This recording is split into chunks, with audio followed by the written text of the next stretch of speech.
दुश्मन चीन के जाल से पूरी तरह बाहर आ चुका है पड़ोसी श्रीलंका। राष्ट्रपति बनने के बाद अनुरा दिसानायके आ रहे भारत की यात्रा पर।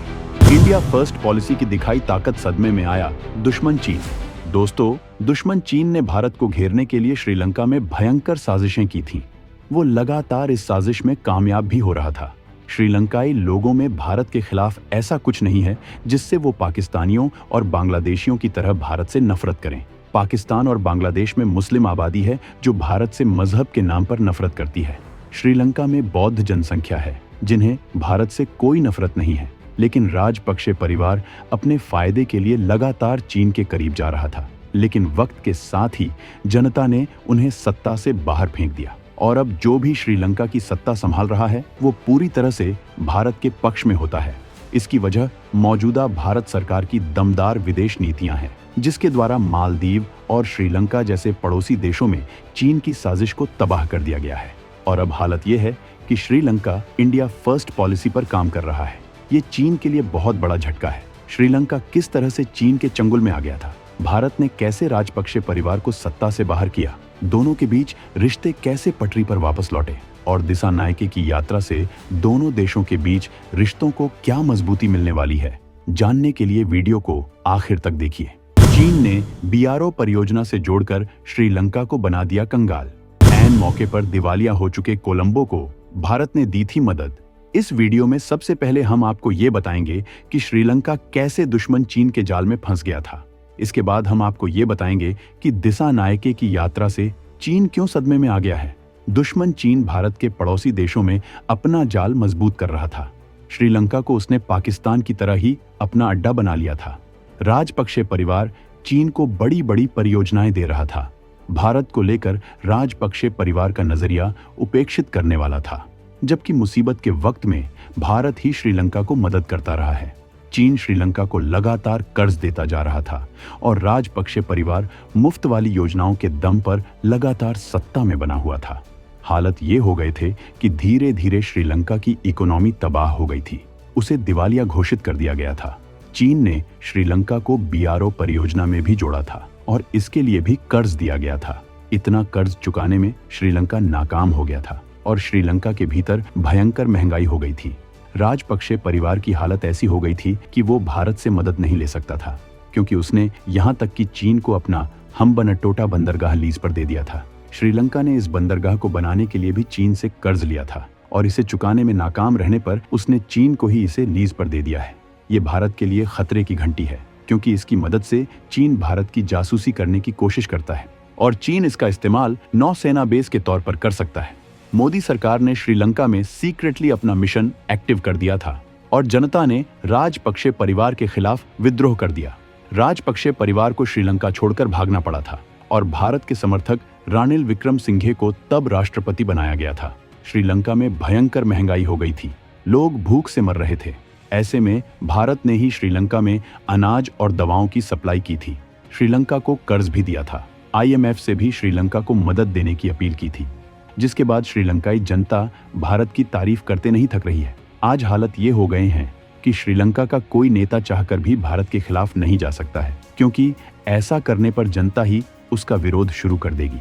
श्रीलंका के नए राष्ट्रपति दिसानायके पहले चीन का पक्ष लेते रहे हैं, लेकिन सत्ता संभालने के बाद उनका रंग बदल गया है और वो खुलकर भारत के पक्ष में काम कर रहे हैं। गृह मंत्री अमित शाह ने पहले ही दिसानायके को नई दिल्ली बुलाया था, जिसके बाद अब वो भारत को पहली प्राथमिकता देते हैं और अब राष्ट्रपति बनने के बाद वो भारत की यात्रा पर आ रहे हैं। नई दिल्ली में प्रधानमंत्री मोदी और राष्ट्रपति से करेंगे मुलाकात। दोनों देशों के बीच व्यापारिक और सांस्कृतिक रिश्ते होंगे मजबूत। दिसानायके राष्ट्रीय पीपुल्स पावर पार्टी के नेता हैं। वो राष्ट्रपति बनने के बाद पहली बार भारत की यात्रा पर आ रहे हैं।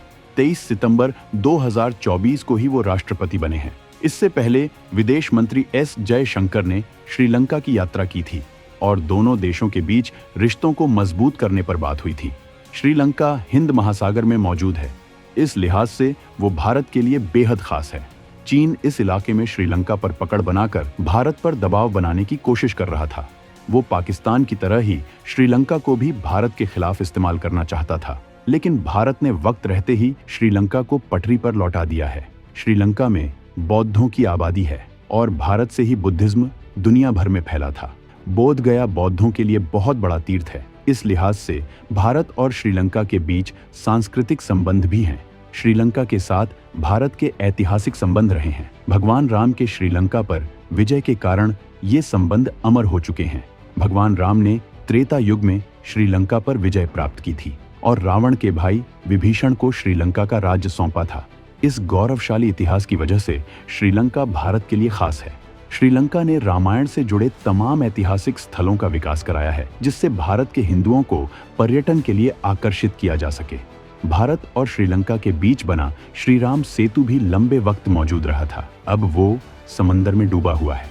दोनों देश मिलकर एक बार फिर से ऐसा पुल बनाने की कोशिश में जुटी हुए हैं। अगर ऐसा होता है तो चीन की साजिशों को बहुत बड़ा झटका होगा। तमिलनाडु से बाइक के जरिए श्रीलंका की यात्रा की जा सकेगी।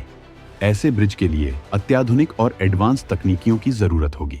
दोनों देशों की सरकारें इसका सर्वे मिलकर करवा रही हैं। दिसानायके अपनी यात्रा के दौरान बोध गया भी जाएंगे। माना जाता है कि भगवान बुद्ध को यहीं ज्ञान की प्राप्ति हुई थी।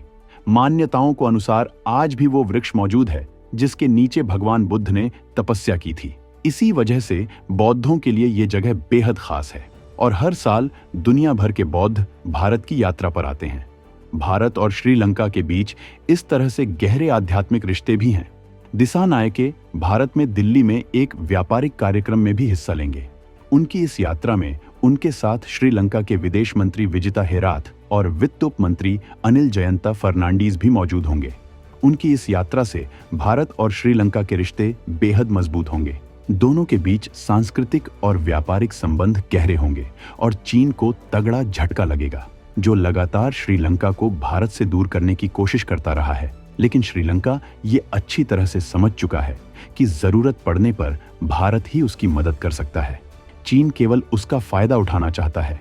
इसी वजह से श्रीलंका ने चीन के जासूसी जहाज पर साल भर के लिए प्रतिबंध लगा दिया था, क्योंकि भारत ने इस पर आपत्ति जताई थी। तो दोस्तों, दिसानायके की भारत यात्रा और श्रीलंका के साथ भारत के मजबूत रिश्तों पर आप क्या कहना चाहेंगे? कमेंट में जरूर बताएं।